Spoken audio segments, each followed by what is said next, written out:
بسم اللہ الرحمن الرحیم۔ حیات صحابہ رضی اللہ تعالیٰ عنہ۔ نبی کریم صلی اللہ علیہ وآلہ وسلم کی اطاعت اور آپ کے اتباع اور آپ کے خلفاء کے اتباع کے بارے میں احادیث۔ حضرت ابو ہریرہ حضور اقدس صلی اللہ علیہ وآلہ وسلم کا ارشاد نقل فرماتے ہیں کہ جس نے میری اطاعت کی اس نے اللہ کی اطاعت کی، جس نے میری نافرمانی کی اس نے اللہ کی نافرمانی کی، اور جس نے میرے امیر کی اطاعت کی اس نے میری اطاعت کی، اور جس نے میرے امیر کی نافرمانی کی اس نے میری نافرمانی کی۔ حضرت ابو ہریرہ حضور اقدس صلی اللہ علیہ وآلہ وسلم کا ارشاد نقل فرماتے ہیں کہ میری ساری امت جنت میں داخل ہوگی، لیکن جو انکار کرے گا وہ جنت میں داخل نہیں ہوگا۔ عرض کیا گیا اور کون انکار کرے گا؟ آپ نے فرمایا جس نے میری اطاعت کی وہ جنت میں داخل ہوگا، اور جس نے میری نافرمانی کی اس نے انکار کیا۔ حضرت جابر رضی اللہ تعالیٰ عنہ نے ارشاد فرماتے ہیں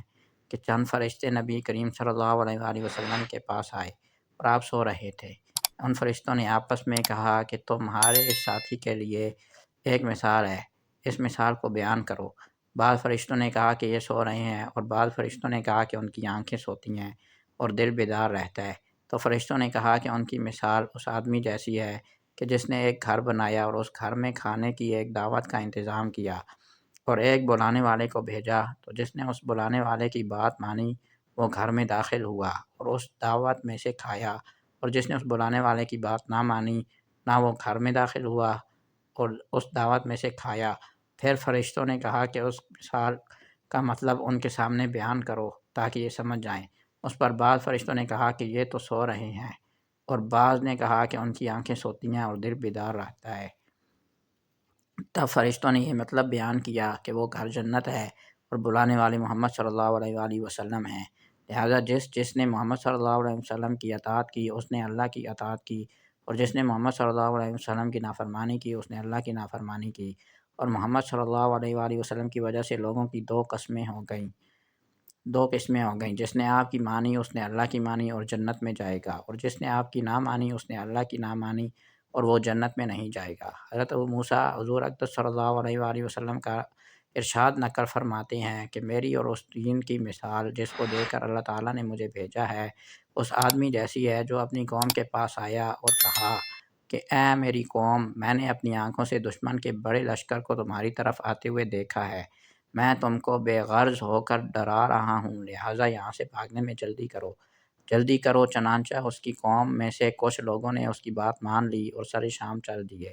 اور آرام سے چلتے رہے، اور وہ تو بچ گئے، اور اس قوم میں سے کچھ لوگوں نے اسے جھوٹا